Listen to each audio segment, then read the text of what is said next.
are. Unsa ka nga klase nga tagapaglingkod sa atong Ginoo? What kind of servant you are in front of God? Are you a working servant? Magsulti bito tag working mga kaigsunan. Kada bitong mag-working student ka, kinsa may una matulog.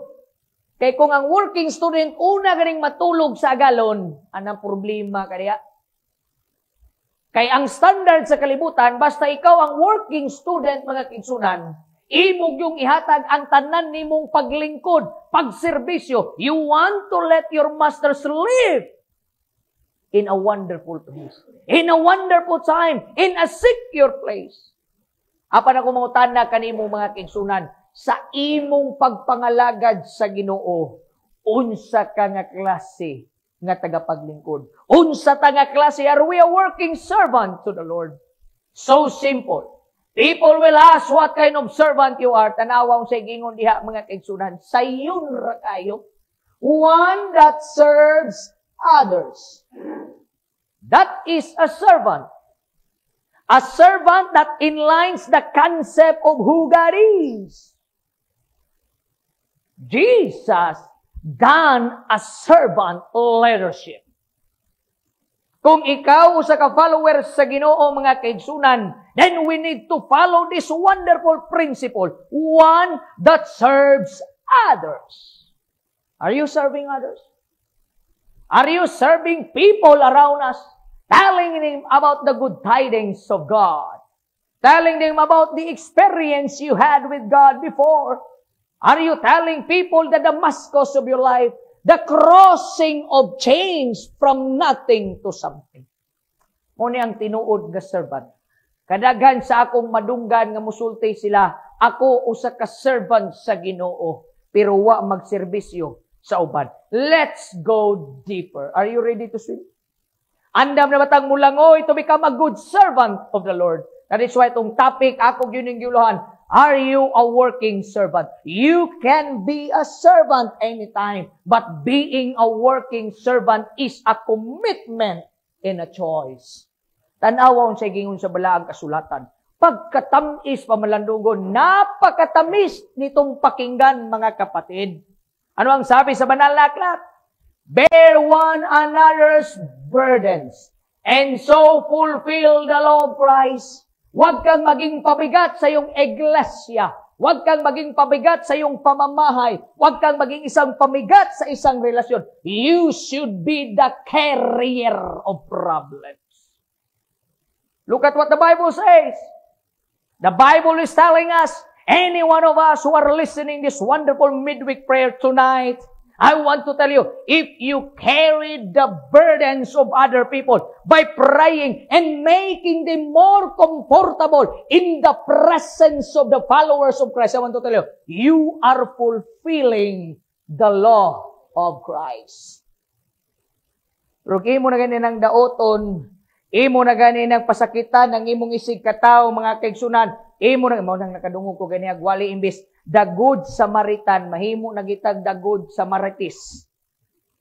Imo na ganing ipakadaw ng imong kauban sa trabaho, kauban sa simbahan, kauban sa panimlay. Wherever you can find an individual, you'd never fulfill the law of Christ. Uplifting souls in Christ is a law. Encouraging people to come to Christ is a law. Look at the picture. Tanawa ko na inyong duha ka bata ni picture. Nagtinabangay. Dili kay magdinut-anay. Dili kay mag-blaming to each other. Nagtinabangay mga kaigsunan because it is a law. Tanawa sa gingon diha. The way you can serve God on earth. Specific pag yun ni mga kaigsunan ha. Kung gusto tang mo serbisyo nga sakto diha sa Ginoo, kay musugot kag sa dili, you have your own timetable. You cannot worship God. You cannot serve God. You cannot be a working servant once you are already inside the coffin of elimination. Kay masulod bitaw ka silungon, eliminated. Murabag salida nga Squid Game. Pag mamatay na gani ka, 256, eliminated. Wala na. Your works, your beauty, your professions, everything that you have is eliminated. It is not for eternal because we have hope. We have this hope in the name of Jesus Christ that after death, anyone who comes in Christ before they die, God will resurrect them in that wonderful morning of everlasting life. Tanawa, if you want to serve God on earth, is by serving other people.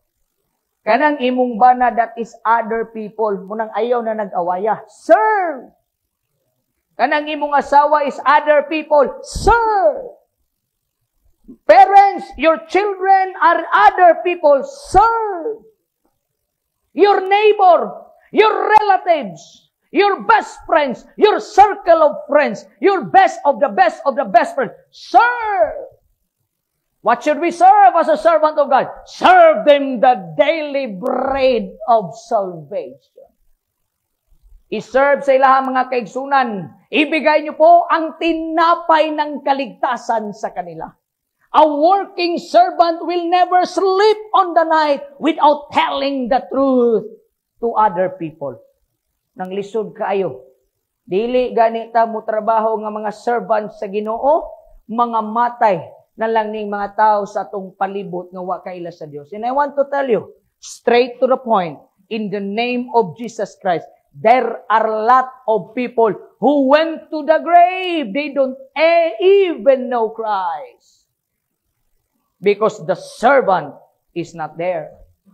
Tanawon sa gingon, mga igsoon, pagkanindutan na lang yun, do you know Jesus? Or, do you only know about Jesus? Do you really know Jesus Christ? Or do you only know, you just heard about Him? Muna'y pinakalisod mga kaigsunan. Isip nga ikaw nga manimbahay, tagapaglingkod ng ating Diyos, mga kapatid. Ikaw lamang po ay nakarinig, sino si Jesus Christ? But it is more better that you hear Him, and you know Him, and you live in Him the presence of God. That's the best thing you can do before you die. Being a servant, do you know Jesus? Or do you only know about Jesus? Asa man kaanak karon, isip usa ka tagapaglingkod. Ayaw kong gamitin yung salitang alipin. Gagamitin ko po yung salitang tagapaglingkod. Ikaw yung tagapaglingkod ng ating Panginoong Hesus. Anong klaseng tagapaglingkod ikaw? Habang ikay buhay pa, humihinga sa gasa, sa grasya sa Ginoo. Anong klaseng tagapaglingkod ikaw? Do you know Jesus? Or do you only know about Jesus? Let's go further. The Bible tells us, ingon na bala ang kasulatan, carry one another's burden. Anong ibig sabihin yan? If someone push it, someone should pull. Ayaw yung ka magpabugat. Isip nga kita ang tagapaglingkod sa Ginoo makigsunan, dili kita ang rason nga mabugatan ang buhat sa Ginoo. Naganita bangunon sa simbahan, tabang ka, nakakita na gani kagnay ni push na ay positibo, tabangin na nagbira, dili kay musakay ka. Magpatabang, magpayahay, no! All of us in this place are a working servant. It should be a working servant. Because if we will never work, who should work? Sabi nga ng isang kaibigan ko, mga kapatid, nilapitan niya ko, Pastor, can God use others than human beings? Yes. God is a powerful God. When you read it in Luke 1:37, for with God, nothing shall be impossible. He can use the plants. He can use the animals. He can use everything that you have not seen and you have seen. Yung iyong mga nakikita at hindi nakikita, kayang gamitin niya ng Diyos. Pero unsay gusto sa Ginoo nganong gigamit kaniya? Because the time you carry others' burden, yung problema nila, problema sa pamamahay, whatever it will be, you are there as a working servant, serving them the hope of the Lord Jesus Christ. And I want to tell you, kapag ikay pupunta ng langit, yung 1,000 years ay magiging masaya ka. You will be happy. enjoying that 1,000 years, recollecting all the memories and hardships nga imong giatubang sa kalibutan. Munang diya sa simbahan, sa inyong mga pagpangalagad, mga kaigsunan, ayaw na mo pagpabugat. Naagani mo tulod, ikaw pud ang mubira. Ayaw na kag-apil og sakay. You need to be there as a working servant. Dili kay nay sige ganig duot, ikaw pud ang sigig pugong. Ayaw. Tanawa, unsay gingon sa Spirit of Prophecy. Among His disciples, Christ was in every sense a caretaker. Tanawa ra. Bisan pagkaibaw, alam ng Diyos yung mga asal ng kanyang mga disipulo. He knows all the character of those disciples around Him, but He never condemned them. But He was the caretaker. He was there to become a burden bearer of His disciples. He shared their poverty. Ano pa? Ano ba ginawa ng Diyos? Tanawa, nagpabugat ba yun ang Ginoo? He practiced self-denial on their account. Can you just imagine?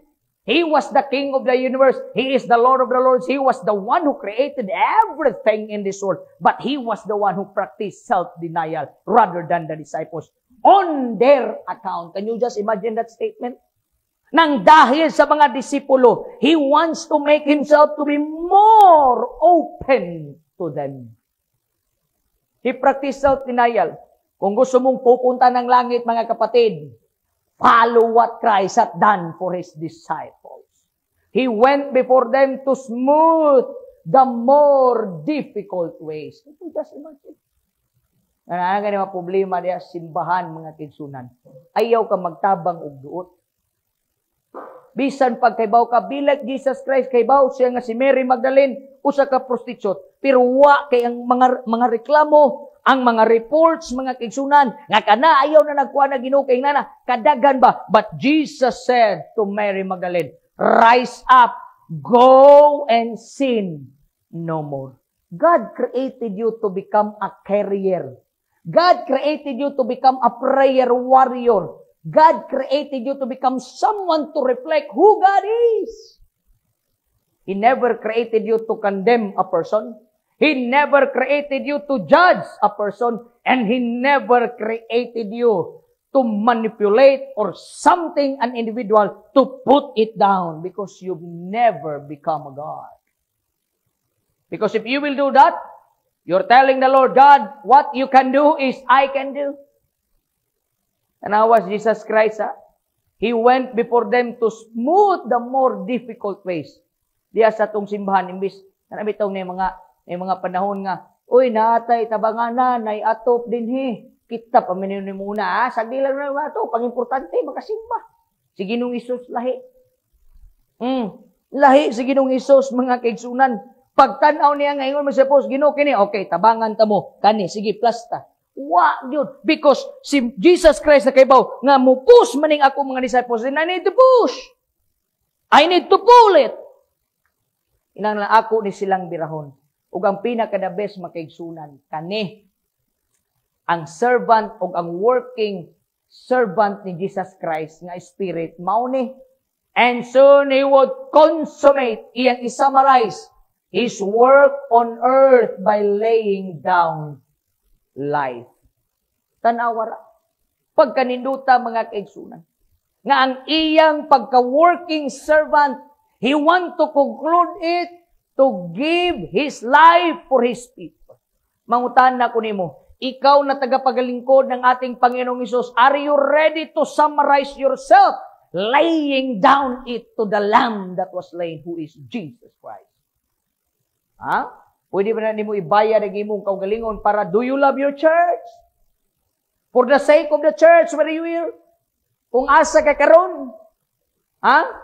Kung pangitaan mga kaigsunan, kaya ba natong ihatag ang atong kaugalingon isip nga bayad para lang mahuman ang proyekto sa simbahan? Para lang mahuman ang pagwali sa maing balita? If your body, if your life is the payment, will you give it? Because the Bible says, God already have some prophecies. It was already given that at the end of the day, He will summarize everything by giving His life. That's how much He loves His church. That's how much He loves His people. That's how much He loves you, my friend. He loves you better than life. That is why He gave His life to you. Gihatag niya ang iyang kinabuhi diha kanimo mga kaigsunan.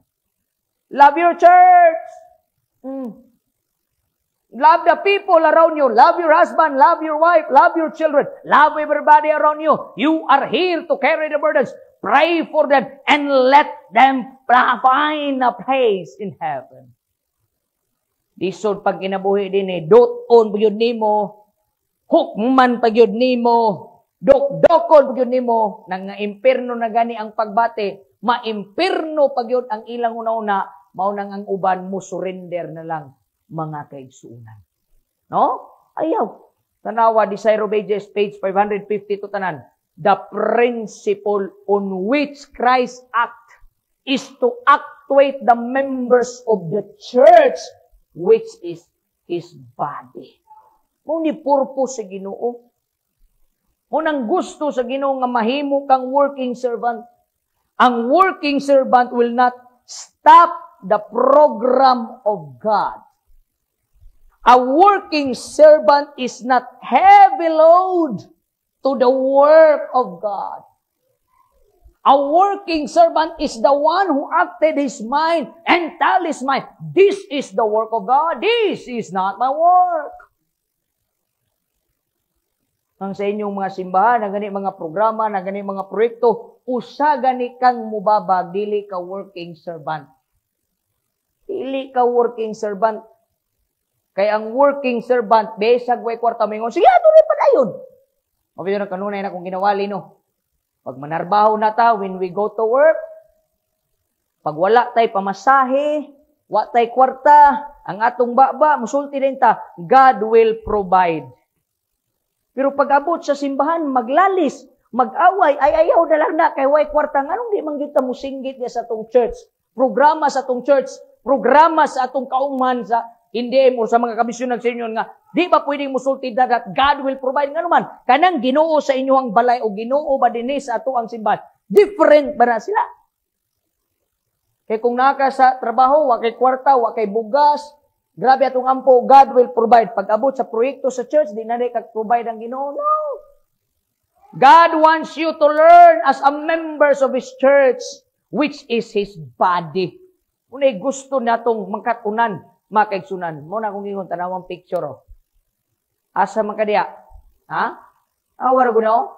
Kung nahimo kang pabigat sa church, magsigi pag yung kang pabigat, dugay kay tamahuman na ning trabaho, ah. Ha? Pertigyong dugaya. There are people who keep pushing, bahalag pobrita, basta kay magampo ta sa Ginoo, magkahiusa lang ta, pero ikaw dito, dili lagi na makaya, dili lagi na makaya, dili na makaya. Ay, kabugat, dugay, kita mahuman. Yan, magsige na pa tagreklamo, Ginoo, kadugay. Ikaw mismo ang nagpalangan. Look at that picture. Magginhawa ganita, kapoy ba makigsunan. Ang mga pastors, gabig paningkamot, atong mga leaders, gabig paningkamot, leaders sa atong church. Kanya ikaw nga membro makigsunan, grabe ni mo, perminti ka na lang, sigig babag, sigig babag, sigig babag. Ikson, mabutang panahon, mga lipong na lang yun yung taon, tag binaklik, ane. Mawadaan po biya tag kusog. Mawadaan tag kusog. Ako bitaw, sa pastors, mas ganahan ko atong mulihok nga na pagtuo. I keep on telling the members of my church, excuse me, we need to work by faith. Muingon mo, sige no, Lord, wala akong pera. Wala akong pera. Alam niya ng Diyos, wala kang perang ginamit sa Kanya. Bakit ka pa nagtatrabaho, wala ka palang pera? Bakit ka pa kumakayod sa umaga hanggang hapon? 6 na araw kang nagtatrabaho at sasabihin mo lang, Diyos, wala kang pera. You cannot fool God. He gives you every resources, huwag kang maging pabigat. You need to work with Him. Kaya mga kuyapan, doon taong tamadugay yan eh. Imbis gwapo na kaayo ang dagan mga kaigsunan, naa ka diha nga mong babag. A working servant will never stop the program and the projects of the church. Muna atong timanan. Dapat ug wala lang ka diha, hilom lang ka, magampo ka. Sige, ato nang ino, dili kay wa patay gitabang. Kita pa'y unang di pod mo ampo. Kay gusto lang tahantod, nabitaw sa ka-church na ko sa distrito, di lang akong isultig asa. Akong gingnan, ganahan mo nga, for the rest of your life, ang inyong church, ingon ani lang yun, hangtod ni mga matay ng inyong matigulang din ingon ani rin dagway ng inyong church. Di mo mauwaw si Ginoo. Mo manigingon biya sa propeta. Diba? I forgot the prophet who said nga, mas maayo pa yung mga balay, mga gwapo kayo. Pero ang akong simbahan, natuman. Kay karon pag balay ang isgutan, may umanta, utangan, God will provide. Pag simbahan na, ay, wakoy kwarta. Wala. Matingala ka ba sa simbahan na isgutan, nahurot na ang atong kwarta. Asa rin imong gibutang ang imong kwarta. So karon og mingon ang Ginoo, sige kay wa man kay kwarta ug mawa na po kay trabaho. O akong gunita ng supervisor nga dili nakapatrabahon, wa kansi kita. Kung atong ilaron if we keep on following God, atong ilaron ang Ginoo mga kaigsunan, sultihan ta ka, kansi ta. Malipong ta madugay na ayaw padungga ang Ginoo nga wa kay kwarta, kabaw ang Dios nga naa kay kwarta. Kay ang taong way kwarta makigsunan kadto nagyong gilubong. Kadtong nay mga dili nakapansanan nga dili nakalihok. Pero if you will tell me that you don't have money then you keep on working, it's a lie. It's a lie. Tanawa mga kaigsunan ha? Carry each other's burden. If you are a church member, you need to become a working servant. Carrying that burden. You need to work with it. If someone cries, you need to hold them. Una ang mga working servant. Dili na mga judgmental ang mga working servant sa Ginoo. Dili na mga marites. Dili na mga ilabtanon. Ang mga working servant sa Ginoo. So when someone cries, they are faithful and just. Carry each other's burdens. Ayaw ninyo na pangdautan yung mga membro sulod simbahan. Ayaw dauta inyong bana, ayaw dauta inyong asawa, ayaw dauta inyong makabataan. We need to carry each other's burden. Mga kaigsunan, ayaw gamitag alas ang ilang mga kaluyahon. There are things that we need to know in life. Ha? Una nga, this picture will tell you, if someone push in your church, you must pull it. Nagani mo tulod-tulod diha mga kaigsunan. Makita nimo bisag way grado, elementary ra kutob, pero nakita nimo nga gwapo siya pananaw sa simbahan, ayaw babagi kay wa siya grado. Pull it! Tabangi og bira, because after all, the church where we are doing our worship will become your comfortable church. Akong giingon sa mga membro, dagko ang inyong pagtuo. Kaya kung magsige tag-ingon og pay kwarta, ni mo man, gani ako pang gina-encourage sa akong mga kaigsunan. Pag plano mo, labi nagnindot yung church, pag aircon. Ay, mahal kayong kurinti mo, no? Magkatawa, tausahay ba? Mahal kayong kurinti, pastor. O, ang balay, naka-aircon, pilay monthly, 5,000. Ya ka nang sibahan, hasta ninyong daghana diya. Besan pag mag-amutay mo tag 10, tag 20. Pastor, mo reklamo, advance mo kita mag-isip. Advance tayong mag-isip, mga kapatid. Yan yung tinatawag na the mind of too fast to furious ba? Hindi pa nga nagagawa at hindi pa na sa tawag na wapagani mahuman. Advance na kay kaya wala din na ito makaya. Pero nganong ang inyo halaging panginabuhi kaya man, ha? If someone is pushing, you need to pull. Because if you will never help, maniga na. Kapuyo na lang ning atong mga leaders o biniran ninyo ayaw na pagpabugat mga kaigsunan. Tabang natas buhat, hatag natas sa buhat, ayaw na pagpabugat. It's not time for you to become heavy. You need to help. We need to help. Tanawang picture. Kaya kung ang usaray sige biraw niya, daghan mong negatibo diya sa simbahan, mga matay na lang mutanan, wag yung mahuman na ng simbahan na. Wala gyud. Mosugot kag sa dili mga kaigsunan. Ha? Musugot kag sa dili basta usaray gapus. Unya ang tanan negatibo, huwag mahitabo niya na nga simbahan. Ha? Mga lipong na lang yun na madugay ng usa diag binira mga kaigsunan. Manglagpot na lang yun na niyang kalipay hangtod mabot sa panahon mabackslide na lang na. if someone is pushing, you as a working servant should pull. Kung naagani positibo sa inyong church members karon, duot kag tabang, ayaw ka magsigkuan kay sa iya man na hala ihatag, di kay matubuan tag garbo, iya ra man na ayaw. We need to help the church of God. The mission is to carry by all of us. Magtinabangay taguyo na ni. Dili raman ni para sa pastor, sa elders, sa mga pangulo. Dili oy. Ato ni tanan mga kaigsunan. We need to take up our cross and follow Christ. Eh kung iunaan ni patanang mga kaigsunan nato, wag gyud simbahang luoy mga kaigsunan. Di naman ta pabigat sa church. Kita naman ang milihok, working servant naman ta. Uy, naman ko'y 5, mag-alkansya ko para sa Ginoo, mag-ipon ko para sa church. Kaya maganin mo mag-ipon mo, palit lang kag cellphone? Kaya maganin mo mag-monthly mo, palit lang kag salasit? Kaya maganin mo mag-monthly, kay ingon ani, kadagan mo gipag-monthlyhan si mong kinabuhi karon. Unya, di ka pwedeng mag-alkansya para sa Ginoo? Naunsa? Take up your cross and follow Christ. Na ako'y na-remember ani nga dula. Dito ko sa, excuse me, usa ka dulaanan kaniyo. Kani nga dula. Dula-dula ko one time. Na nakabutang nga na mga kaigsunan. Kung sa nakabutang, ang kanang dula, igibutang, the war has ended, but the battle has just begun. Umana ang gubat sa langit, pero ang bugno mga igsuon, nagsugod pa aning yutaa. Nagsugod pa aning yuta ang mga kaigsunan. Musugot kag sa dili ang bugno diha sa imong kaugalingon nagsugod pa. Muna ayaw kag papildi sa mga negatibo. Ikaw nga tao nga naminaw karon mga kaigsunan, kung negatibo kay ka sa mga misyon, kung negatibo kay ka sa proyekto sa simbahan, ikaw is not a working servant. Try to work. Mga kaigsunan, tanawa, God by that have committed the message. Kung sa ikingon sa Steps to Christ, page 91. Basa ninyo na diya, partinuduta.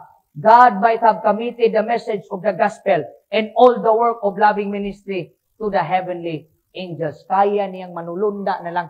Pero mag-unsa man kainig malangit ka. Nganong gi-appeal ka niya sa buhat mga kaigsunan. Nganong i-appeal ka niya nga tagapaglingkod ng ating Panginoong Hesus. Why? Why God wants you to be part of this working mission? Why you want to become a part of this working church? Because you will never receive the blessings of heaven. And the joy to be in that heavenly kingdom with our God, Jesus Christ, you will never feel every burdens you carried in this world. Higwa pa kay labot sa kaluwasan, sultian ti ka makigsunan, way lami ang langit, way lami lagi, pero na mag-ingon yung wag yung lami. Mag-unsa mga dito. Kaya di ka makaingon sa mga panalangin sa Ginoo mga kaigsunan. Muna never stop giving. Never stop supporting. Don't be negative. Just be positive. Even though you are the poor of the poorest, it's not your work. It is the work of God who will bless you. Ako bitong giingnan mga kaigsunan. The more you uplift your soul to Christ, the more His blessings will be open to you. Look at this man. When his life was open to God, his life was filled with the Holy Spirit of the Lord. The more yan ng atong kinabuhi, mga kaigsuunan, abri sa Ginoo, sultihan ta ka, the more God's blessings is visible. Nag-worship may kaganiyang buntag, ingon dayo na nga akong giingon to summarize our lesson. Sultian ta mo mga kaigsunan. Unless you surrender your life to Christ, you will never see great miracles. Dili yun. Besan pag-unsao na muna, pangayog mga milagros Ginoo, miyawa kay total surrender sa atong Dios mga kaigsunan, sultian ta ka. You will never see great miracles in God. You need to have spiritual upliftment in your life today mga kaigsunan. Those who does devote, tanawon sa gingon sa steps of Christ. Those who does devote themselves to unselfish effort for the good of others are the most surely working out their own salvation. Tanawa ra. Maningkamot ganita para sa church, maningkamot ganita para sa kaigsunan, ihurot na to itong kusog, unsay gimando sa Espiritu Stagna, you are working your own salvation. Noy mo katingala, gamay ra mo diha paningkamot. Ayaw pagpabugat sulod sa iglesia. Ayaw. Ayaw pagpabugat mga kaigsunan sulod sa simbahan. Never become a heavy burden to them, but be a carrier of every work in our church. Naiingon sa uban, once saved, always saved. Mo na ingon sa uban. Resultian ta mo, og working servant kasi Ginoo mo ni. Once saved, always saved. Basta gini niluwas na ta, seguridad okay na. Sakto ang atong seguridad. The Church of Christ is God's appointed agency for the salvation of men. If the followers of Christ were awake to duty, kung mata lang bitaw kay igsuon, dili bitaw ta magtinapulan, dili bitaw kay ta negatibo, there would be thousands where there is only one today, proclaiming the gospel to the heathen land. Asa man ang heathen land? Diha sa imong balay. Asa pa? Diha sa imong church. Asa pa? Diha sa imong work. Asa pa? Diha sa imong negosyo, mga kaigsunan. O etc. Mga lugar nga diin angay natong tabangan. Mga lugar nga angay natong walihan, mga kaigsunan. Daghanag nga matay lagi nga wa kailas Ginoo because you never work as a servant of God. Carry once another's burden. Daghan na kaayog nga matay nga way Ginoo, daghan na kaayog gipangbangungot nga way Ginoo, daghan kay gipangbangutan nga way Ginoo makaigsunan. You should be here, you should be there as a working servant of God. Maigsoon, I just want to relate you this story. Niadto kog mall one day. Samtang naglakaw-lakaw ko dito, ingon ang asawa, mag-grocery sa amin. Siya daw, kapoy magay maguban-uban ang asawa, God. Ay maguban-uban ka sa asawa, pagka makalilis ang hashtag, yung dugaya mahuman. So, lingkod ko dito. Kung sa bangita buha makigsunan, I meet this girl. Oh, gwapa ra po biyang mihana. O, kining nga babae, nakita niyo na, gwapa ra po biya. O, istorya ito makigsunan. So, istorya namin niya, ako, di mo ko mabuhay ko ako ka-istorya, kay muramtang, mamatay na. Iko, taga-asa di ka, taga-dirira dapit sa Tagum City po, bla bla bla bla, istorya. Anyhow, after all, nag-isgot-isgot may abot kinabuhi, abot mis kaminyoon, relasyon, nitulo ra nagkalit yang luha. Nga di kaila. Mahadlok po kumugunit or whatever, akong istorya kay basig na kameraman, whatever, pagtulo siyang luha makigsunan, she started to relate her life. Nagkabulag, anak siyang bana, problema siyang mga anak, siya na lang doon isa karon, siyang balay, bla bla, dagan kayo. And you know, after all, dito mi sa mall yun. Sa may kananan, wa ko maulaw. Kaya naman, wa ko kabalo, basig. Kani siya, giyan ni siya sa Ginoo. Nga nakaabot, nga kami nagka-istorya, basig gumana ni, basig ugwa kami makita ni, maghikog ni biyana. Oh, maghikog ni biyana, pati problema. Ako siyang giingnan. Sister, can I offer you a prayer? Ingon siya sa kuwa nga, unsam ni ka, ikaw ay ma-pastor. Can I offer you a prayer? Sa maulaw matani, nagkagtaw, no, don't worry. Oh, humanam sa gilak ko siyang gyampuan. But you know, after sa among prayer, she felt relieved. Na-relieve siya. You just imagine, kadto lang nga moment makigsunan, pero hang tudulungan na po mi magkita ning bayhana. Muna excited ko matuglang, gusto ko makita tong bayhana. So ako kabulog, asa na siya karon. Pero nalipay ra ko, nga once upon a time, I met her and I prayed for her and encouraged her. Kaya may uban nila kwarta mo burden, emotional, spiritual. Mo kanya kung giyong kaganiya mga kigsunan, no? Nakita pa nga mga membro sa iman, kita pa'y magduot, kita pa'y magdaot, pas nila, mga matay, mga impirno, pagkasayangas kalag, mga kaigsunan. Dili mabackslide sa doktrina, mabackslide kaya ang kauban sa ban, wa gyud mitabag sa maong kalisod siyang kinabuhi. Not only those people who have suffered financials, but there are people who suffered emotional. Mga igsoon, kung sa gingon sa steps of Christ, you are not to wait for great occasions, ay napagulat-ulat, or to expect extraordinary abilities before you go to work. Unyarag mamay kong mukanta, unyarag mayra kong muwali, ay harag na ako'y kwarta, ay akong makatabang sino. Kung iunan na imo una-una nga motabang kay si Ginoo nga magulat kag abilidad ug daghang kwarta, sultian ti ka di pa na nimo madawat. Kay karon pa lang gani nga wa kay kwarta, di na makamuwatan. Karon pa gani nga wa kay abilidad, wa di man kanya makita sa simbahan. Be, nya mayon kag og may lang gyud kog tingog, pasig tagaan kag tingog si Ginoo, moapil po ka og kompetisyon. Kanta sa mga kalibutan ug asa pa. Basin og padatuon ka si Ginoo, tinuod nga padatuon, pero basig gamay mong commitment, mga kaigsunan. Di ba? Wa pa gani ta hatag na tagsugod. Wa pagani ta tabang na tagsugod. Wa pagani ta pagamit na tagsugod. Wa pagani ta mga kaigsunan abli na tagsugod. Para musulod na ang balaan nga espiritu. Igsoon, what will be your response to the call of God? I will go. Kinanglan mo uban ta, tabang ta mga kaigsunan, kaya ang negosyo sa Ginoo, the business of God in winning souls is a serious business. Seryoso sa Ginoo sa kaluwasan. Seryoso ba ka? Be a working servant. Tabang kag bira. Ayaw kag tabang sigig pabira. Ayaw kag tabang sigig pabugat aning atong simbahan. You need to become a carrier of burdens. You need to carry left and right. Be there to support and tell God, Lord, I will go. Be a servant. A servant like Mary Magdalene. Be a servant like Jesus Christ, who worked with the salvation of all men. Be a servant of the Lord, a working servant of God. It's on. They have only to go forward quietly. Lakaw nga malinawon o mahilom. Doing faithfully the work that God's providence assigns in their life will not be in vain. Kanang imong paglakaw, kanang imong pagtabang, kanang imong pagsimba, ayaw nagtanaw dagang mga tao, adto ka dito, kay gusto ka mahimong panalangin, sultihan ta ka, kana nga hilom, pagbalik sa Ginoo, daghan tag harbisonon. Mga kaigsunan ni manindot nga kagabi. Let me open to you the veil of God. God is opening you who is. He wants you to work with Him. He wants you to be with Him because He wants you to make yourself as a working servant of the Lord. What will be your answer? I hope and pray that you will answer the call of God.